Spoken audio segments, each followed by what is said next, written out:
She's a needy little baby. Isn't she a needy little baby? Oh, didn't see you there. Hi, I'm Bill, and welcome to the Retro Sofa.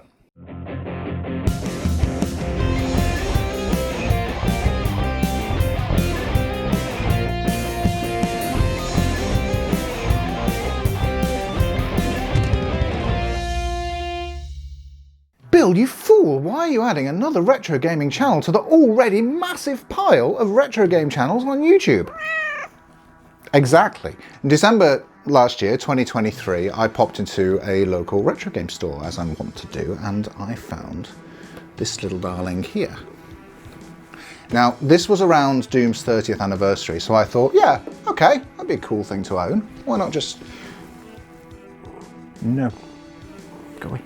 So I thought that would be a cool thing to own, and then on the way home I thought to myself, why? I'm not a collector. I buy games because I want to play them. On that journey home I thought about it and I worked out this is probably about the fourth dumbest way I have to play Doom. Welcome back to the Normal Video Game Awards. Our next category, Dumbest Ways Bill has to play Doom. In at number 3, it's a keyring the Funky S. Oh God, I'm stuck on a lamppost. Taking second place, it's like you're really in hell, it's the MetaQuest VR headset.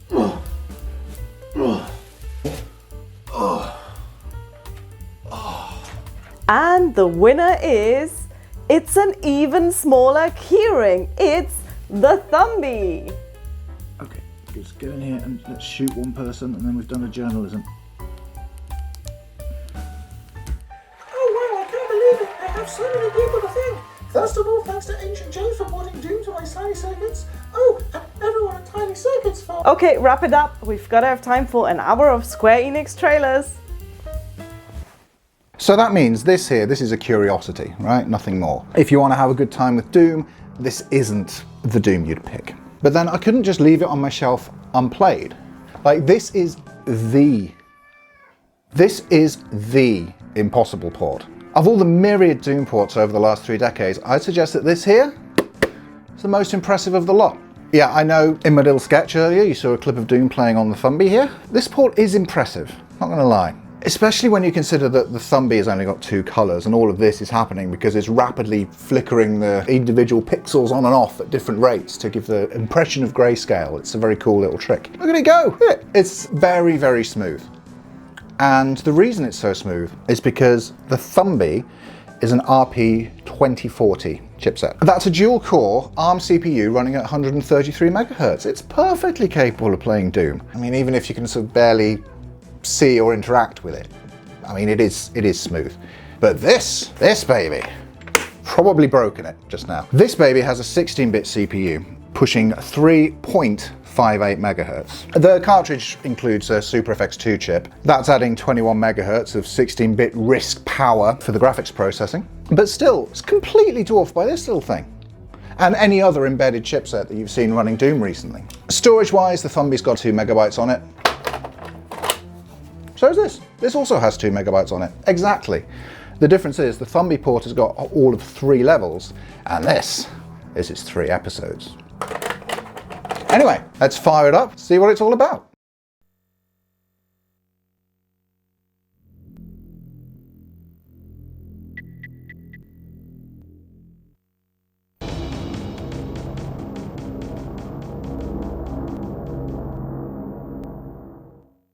Okay, so first off, we go straight from the logo into the game for some reason. Then this is the graphics. I'm presenting this as real as I can.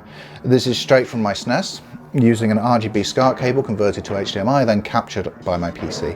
I haven't cropped the massive borders. This is a PAL system, so it's running at 50 Hz, but I have stretched it vertically, so you're looking at the same aspect ratio as you get on NTSC. The borders you see here are part of the game. The interference is probably my SCART switch box. Like and subscribe so I can buy a better one. So, first impressions?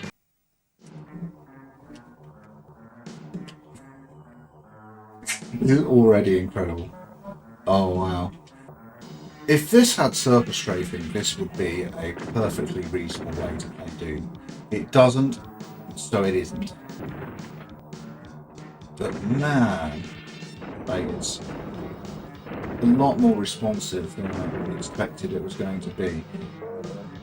Actually, you know what? Nice Doom. Pretty good. Everyone, look! It's a SNES and it's got Doom in it! This is amazing! It's got Doom! I haven't got an FPS counter on the SNES, but it's probably about 10. The performance on PAL and NTSC should be roughly the same, because even though it's running at 50 Hz rather than 60, that's not really the bottleneck here.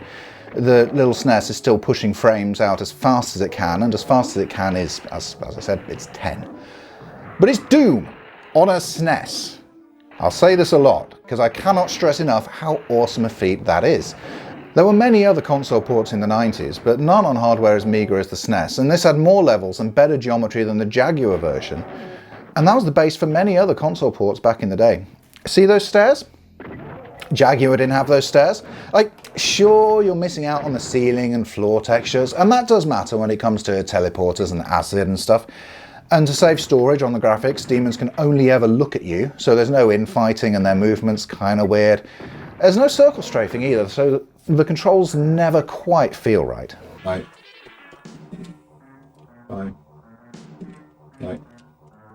The D-pad does nothing, we just go sideways. Which is actually really tricky to control. But my God, this is playable. It's Doom on a SNES! Made mostly by one guy called Linden. He was using a hacked up Star Fox cartridge with cables connected to the controller ports on the SNES going out to his parallel port on his Amiga. On that Amiga he had a dev environment he'd built himself while he was working at Sculptured Software. He built this 3D engine called the Reality Engine, reverse engineered the Doom data files, and voila! Doom on the SNES! He showed it to Sculptured, Sculptured showed it to id. Romero said, "Oh my God, Doom is on the Super Nintendo. Okay, we'll get this published." But in an American accent. And you're looking at this footage thinking it looks like arse. But everyone who saw this back in the 90s was super excited by it. From Sculptured to id to Nintendo Magazine System, who gave it 95%. And actually, it's on the box. Right up there. It's their seal of quality on there. A golden seal, well done lads. The 95% was fair though. Once I started this video, I had people telling me that this was their first exposure to Doom. All over Reddit you find threads of people commenting to say this was their first version of Doom, and they're saying, yeah, it's balls. But back then I didn't notice the frame rate. I thought it was awesome. I was playing Doom. And it's 2024 now, and this is awesome. I'm not a collector, as I say, I bought this game to play it. But I figured I was just going to sort of try it a bit, enjoy the novelty. But nah. I forced myself to play through the whole thing on Ultraviolence and started a YouTube channel to talk about it, because this port deserves respect. Randy and his colleagues at Sculptured achieved something incredible. Back then, PCs were expensive. The next generation of consoles was expensive. The 32X was expensive and stupid and worse. This came out on 26th October 1995. Okay, so late in the SNES's life, 1 month after the PlayStation console was released. The PlayStation port of Doom came out in December, just 2 months after this, blowing this out of the water, probably the best of the 90s console ports, despite, for some reason, still having the simplified geometry of the Jaguar port. I don't know. But a PlayStation cost £300 and you had a SNES. If you played this back then, you didn't care about the frame rate. You cared that you were playing the biggest game of the mid-90s in your house, on your system, and one day the PlayStation would drop in price and you'd move on. But for that brief period, 95 to 96, this was a great way to play Doom for not a lot of money. Let's take a look at the box. This is the PAL version, distributed by Ocean. Next to the aforementioned seal of quality are the age ratings. These weren't popular with me and my friends at the time, but hey, if not for these, Doom probably would have been as censored as the SNES version of Mortal Kombat, or simply not have come out at all. It says it's for 15 and up, so if you're under 15, please time travel back before you watch this video and don't. The blurb on the back is ridiculous and 90s of course, but it's got some of that excitement that everyone had for this port at the time. This is Doom! This is the faithful, full gore, bad attitude 16 meg version of the PC original, with all the monsters, levels, weapons and surprises screaming around every corner. Yeah, okay, so it's missing the Spectre and about 5 levels, but sure. The rest is standard 90s box fare, but the features list is a bit extra. 16 megs of raw adrenaline, FX2 chip for screaming fast, real-time 3D graphics. I get what I mean, okay. The marketing's obviously bad, but let's give them the benefit of the doubt and say when they wrote screaming fast 3D graphics for the box, they weren't talking about frame rate, they were talking about run speed, because look at him go. Whee! 22 gut-wrenching, mind-blowing levels. Let me tell you, friends, my mind was blown and my gut was wrenched, and I loved it. Oh, I've got the manual here as well. There's not much to this. It's got the standard Doom story and enemies and weapons and all that. I would like to point out this bit on page 7, Object of the Game. Welcome to Doom, a lightning-fast virtual reality adventure. Whee! Tip: use strafing to avoid incoming missiles. Yeah, it works. There's a little bit in here about the auto map as well. On page 9 it says, to help you find your way around Doom, you're equipped with an auto map device. Now, the auto map is also awesome in this port because it rotates. No reason for it, just another little flex by Randy Linden. Actually, you ought to check out some interviews with him. I'll link a couple in the description down below. In one interview, he says he wanted as many symbols as possible on the box. So he built in online play with the X-Band modem, mouse support, and Nintendo Super Scope support.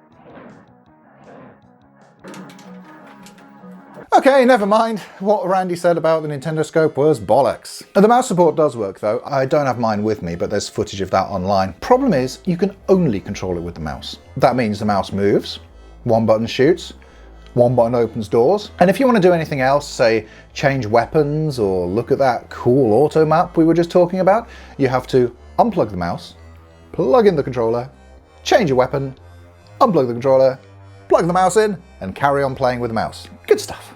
Although, to be fair, it was only because he wanted a logo on this box, so it doesn't matter. If we go back to the manual here. This product is not designed for use with the Super NES mouse, Super NES Super Scope, or Super NES multiplayer adapters. If only I'd read that before I bought a Nintendo Scope. But I guess that means he didn't get his mouse on the box like he wanted. It's a great shame. What about X-Band, the weird online multiplayer modem thing? Well, there is a mention of X-Band in the source code, and that's kind of beyond my abilities to really talk about with any level of expertise, so I'll link another video in the description to Modern Vintage Gamer going over the source code for the SNES port of Doom, and it's very interesting if you're that nerdy, and if you're watching this you already qualify. Okay, so this game is hard. I've played a lot of Doom. I've even played a lot of Doom using a SNES controller on my SNES Mini. Love the SNES controller for Doom, by the way. It's got just the right number of buttons, lovely controller, feels great. The challenges in controlling this game come from the lack of circle strafing, the turn speed and the frame rate. I played on ultra violence, and the only reason I did that is because it's the only way you can play the third episode, which is weird. The episodes already ramp up in difficulty within the same difficulty level, so I don't know why they decided to do this. They changed it for the Japanese audience when the game came out in Japan a few months later, but still, weird decision to begin with. The only way to play the third episode in anything other than ultraviolence or nightmare, without being Japanese or cheating, is to finish the second episode on Hurts Me Plenty, and then it'll continue on to episode 3 in the same difficulty. But I wanted to play it in 3 sittings, and I wanted a consistent experience. The game doesn't have any kind of save or password feature, so the only way to do that was to play it on ultraviolence. Enemies are aggressive and 100% accurate. If you go walking into a room full of demons unprepared, they will very quickly overwhelm you, and you don't have the same fluidity of movement and aiming you get with the PC original. Instead, you take a cautious approach, ducking behind cover and paying attention to your surroundings. Even then, the only way I could beat some levels was by dying over and over, but learning a little bit each time. I kind of liked it. It's not how I usually play Doom, and actually forcing myself to sit and play through it for this video gave me an experience unlike any other time I've played Doom before. There are no cheats either, so short of one of these, you're on your own. You also can't really see anything a bit of a distance away. You might notice a couple of pixels change and fire in that direction. Again, getting to know the levels is a big help here. Also helps that the shotgun doesn't have spread in this version, and the auto-aim is very generous. Yeah, I think that was a guy, and then it died. The rocket launcher also works at a distance, but it's a lot more powerful than the PC original. If you're not strategic with when you use it, you'll blow yourself up incredibly easily and often.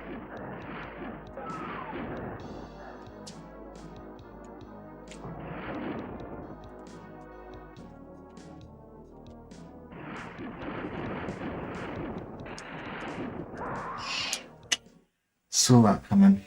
If you can keep your distance though, very good. It certainly made Tower of Babel even more tense than usual with lost souls floating around. The plasma gun's powered up too, but to balance that you can't see a thing when you're firing it. Oh, and the chainsaw sounds hella rusty. That certainly is a chainsaw sound effect. It's a lot rustier on the SNES. I genuinely enjoyed Doom on the SNES a lot more than I thought I would. If you're going to play it, and I recommend you do, it's worth a shot, give it a little bit of time, get used to the controls, get used to how it feels, and you'll enjoy it too. It's not the same experience as one of the fancier ports with better movement and visibility, but it's still Doom. And that's pretty incredible.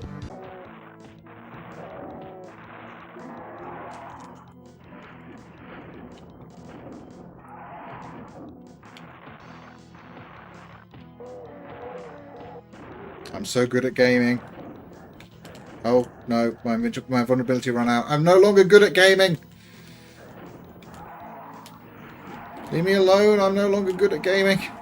Doom was a scrappy little game by a scrappy little company. John Romero, John Carmack, Adrian Carmack. These guys at id were the original Rockstar developers. From their start in 1990, they were doing things on the PC that nobody else thought possible. They were incredibly talented, ruthlessly determined, and literal freaking wizards. It's this spirit that made Doom what it is, and Randy Linden just carried exactly that same spirit, hacker ingenuity, and massive but fully justified self-confidence and self-belief into this port. It shouldn't be possible, and it definitely shouldn't be awesome. That was true of the PC original in 1993, and it's true of the SNES version in 1995. This is the doomiest Doom that ever doomed. Thank you for joining me on the Retro Sofa. On your way out, why not leave a comment below telling me if you've got any memories of SNES Doom? Maybe you had it, maybe it was your introduction to Doom. Maybe all you had was the PC original and you were super jealous of all your friends with Super Nintendos playing Doom on the SNES. And Randy Linden, you owe me for this Nintendo scope, you motherfucker.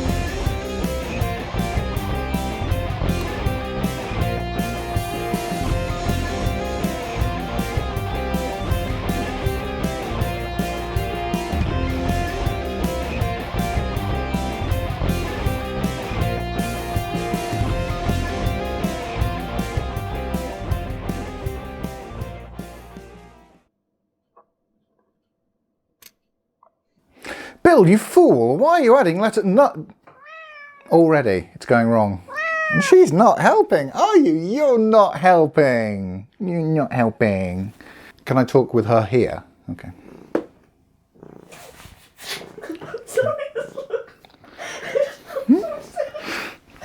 If the director could stop laughing so we could get back to work. It's that spirit that made Doom what it is. And Randy Linden just carried that exact same spirit. The hacker ingenuity, the